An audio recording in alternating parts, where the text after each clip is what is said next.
Bang. Andy here with Body Slams on there. I am sat next to the bronze medalist Olympic boxer.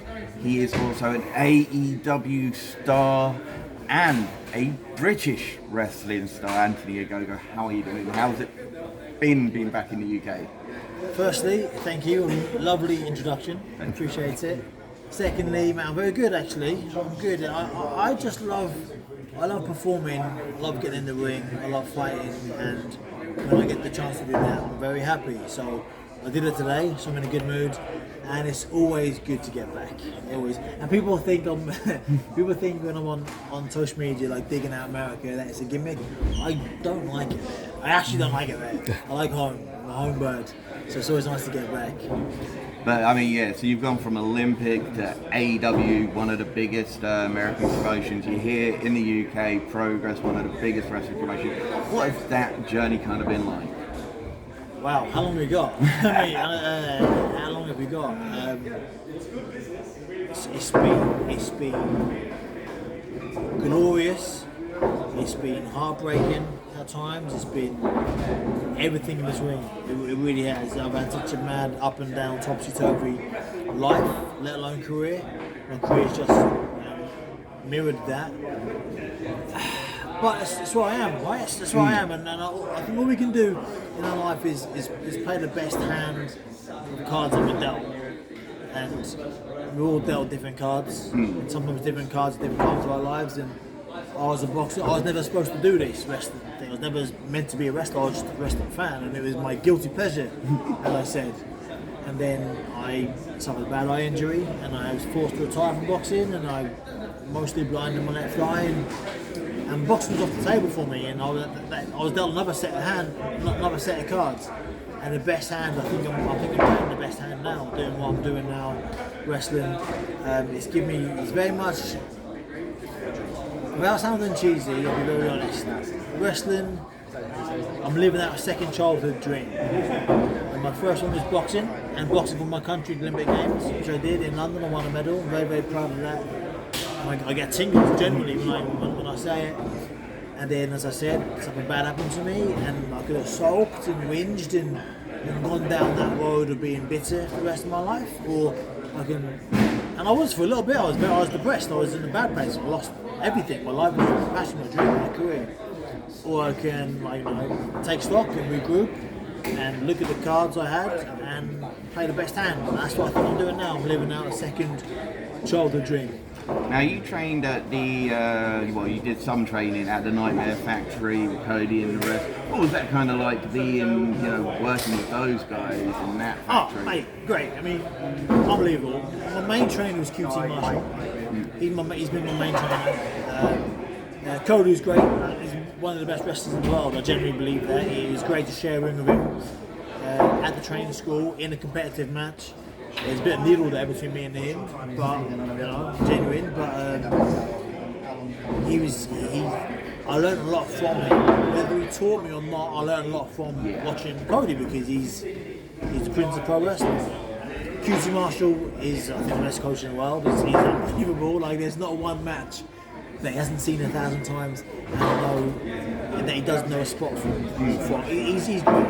Just out of the whole psychology of wrestling. He taught me what wrestling was. But I didn't really I'd watched wrestling from being a 12-year-old until I was 31 when I started, and I've been a fan my entire life. So I knew wrestling as a fan.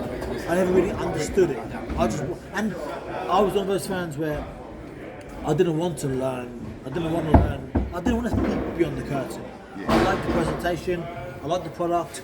I lost myself in it for the 2 hours it was on, and it would stop. I'd go back my day. The next week, the same thing. Right? I never wanted to learn about the ins and outs and who's dating who and how old they are or how tall they are. Or I don't want to know that stuff. I want to believe what I'm seeing is real.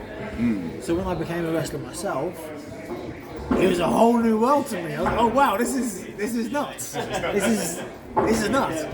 And QT taught me a lot of that, like navigating it, and Cody as well, to be fair, navigating through certain situations. And yes, it's held me in really good stead. I think the training was difficult, but I've been an athlete my entire life, so I don't find it that hard.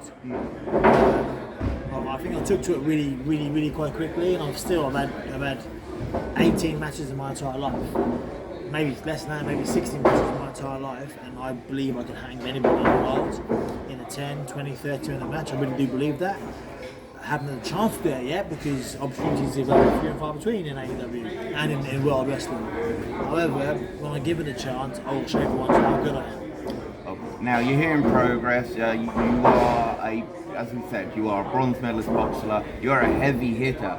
Now standing just over there is the man called the heavy hitter, Malik. Yeah. Is there something down the line that you might like to cross paths with? So there's not many people. I'll be very honest, right? There's not many people in wrestling that I actually like, right? I'm like, there's that famous quote: you either make friends or you make money. Yeah. I've got my friends. I've got a couple of friends. I don't need any more. I'm here to make money.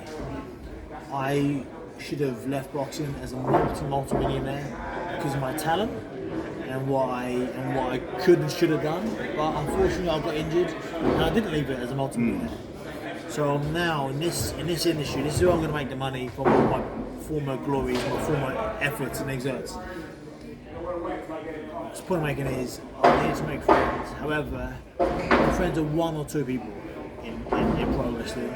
He's one of them because I respect him because of who he is and what he does and how he wrestles and how he fights and how he lays it in and how determined he is. I respect him. I respect him in wrestling, what he does outside of wrestling. But yeah, with that being said, I love the wrestling. I love the fighting because we're two big dudes sticking it in with each other, and it'll be a great fight for the fans to watch. So yeah, I'd 100% love to wrestle one day. Now, Chris Ridgway just won the Super Strong Style 16, becoming the new Progress World Championship. But his young charge, Luke Atlas, is the Atlas Championship. Sorry, Luke Jacobs, the Atlas Champion. Which one of those titles do you think you would most be interested in? The heavyweight, or would you like to mix it up with Chris Ridgway, considering? Obviously, the world title is. The Progress World title is. I've been on record said it before. Is one of the belts I want to win outside of AEW. And I say one of, probably the only one. I ain't above it in the other ones, and I mean that was full sincerity. Like, if I can win belts elsewhere, then great. I'm not going to say no because belts means money, belts means you're on the front of a poster, belts means you're doing interviews like this, get your face out there. I want to win belts. I want championships, I want things on my mantelpiece. However, the only one I really want outside of AEW is the Progress World title, and obviously Chris Ridgway holds it at the moment, so he better look over his shoulders. However, Luke Jacobs is also somebody that I want to wrestle because, like with Malik, he's big, he's fucking tough, he hits hard, and we'd have a banger. We'd have an absolute banger. So that's a match I'd love to have. If he dares to put the belt on the line as well, I'll pick that up on the way to winning the world title. I'll beat the charge before I beat the master. I'm not bothered. But yeah, I hope that answers your question. That's brilliant. One last question. How was the Super Strong Style weekend? How much did you enjoy it being here for it? Well, listen, I wasn't here for the weekend. Sunday, I flew just in today. I flew in today. My flight was delayed. I got my wrestling gear on in the taxi on the way to here. I walked in.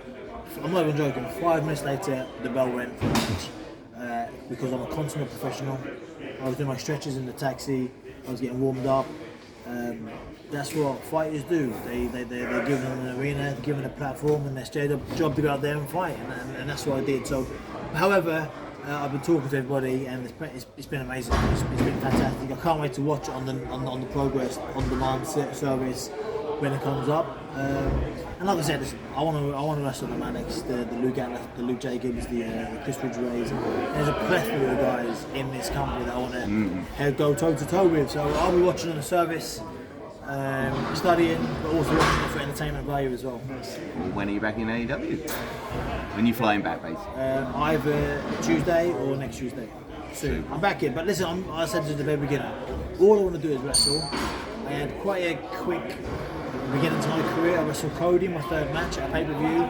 I wrestled him a week after in the tag team. I knocked him out. QT got the win. I had 4 matches quite quick in AEW. 4 TV high-profile matches. I had to go away. I had some visa stuff to take care of, and I had to go away for 4, 5, 6 months. Not my choosing. I've come back. I've bust my ass to get back in a position where I can get back on TV. I've had 10, 12, 13, 14 matches on dark, honing my craft, working hard in the smaller arenas.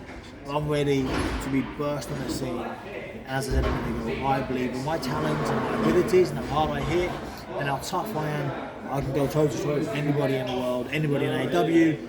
I just need the opportunities. I know in this life, you don't get handed opportunities. You get them. You get what you work for. So I have to work for this opportunity, and when it comes, I'll be ready. Be very ready. Thank you so much for your time today, Anthony. Thank you. Appreciate you.